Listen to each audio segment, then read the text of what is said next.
Bizning payg'ambarimizga kelganda, payg'ambarimiz sollallohu alayhi vasallam to'g'ri jitkuru bilan jitkirdi, anlatib, al-mubin, ya'ni shaynab anlatib, payg'ambarimiz sollallohu alayhi vasallam bizga anlatib jitkirdi. Nindigina yo'l bo'lmasin jannatga eltatirgan, ham nindigina yo'llar bo'lmasin jahannamga eltatirgan, boshasida o'zining ummatini anlatib bitirdi. Ikkinchi yo'l sahih, durust hadisda isbotlangan, bu hadis Muslim sanadida keladi. Alloh taolaning dinine payg'ambarni jibarmasin, birini qavmga Alloh taolaga yukladi. Ya'ni haqqan alayh, ona haqqi bo'lib tura. Alloh taolaga vajiblab yuklab qo'ydi.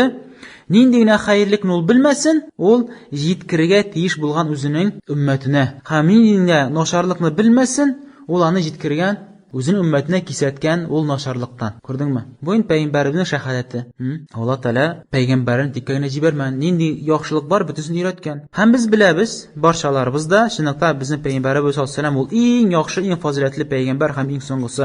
Ham eng yaxshilari, payg'ambarning eng yaxshilari jitkiruv bo'yicha bittini bir jitkirib bitirgan. Ham nasihat yog'idan, ya'ni o'zining ummatini xayrlik tilovchi.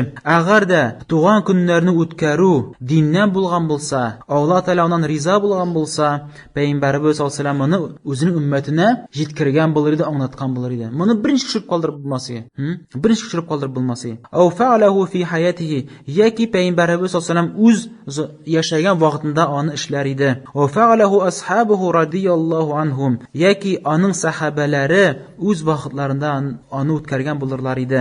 Falamma lam yaqa shay min zalika, agarda bu mening birsa bo'lmag'ach, ya'ni payg'ambarimiz buni bizga anlatmadi, o'zida ishlamadi, sahabalar buni ishlamagan, narsa kelib chiqa javob, g'ulima annahu laysa min al-islam fi shay. Bu anlatib tura, Mavlid payg'ambarimiz tug'an kun o'tkaru bu islom dinida bir nida qatnashida yo'q. Islom dinida bir nida qatnashida yo'q. Menga bir nida ajr savob yo'q, balkim kirisincha gunohqina bidat qiluvchi sababli.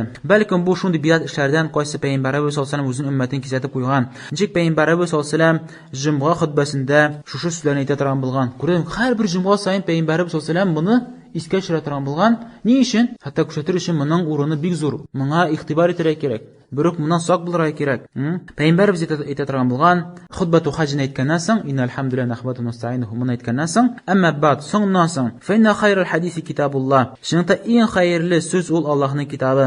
Xayrul hadi Muhammadin sollallohu alayhi vasallam, eng yaxshi yo'l ul payg'ambarning yo'li. Va sharrul umuri muhdathatiha, ham eng noshar ishlar o'ylab topilganlari va qulu bidatin dalala, ham har bir bidatul adashu. Bu Muslim sunnat jiyintig'ida keladi. Ham har bir adashu qo'ya ul o'tta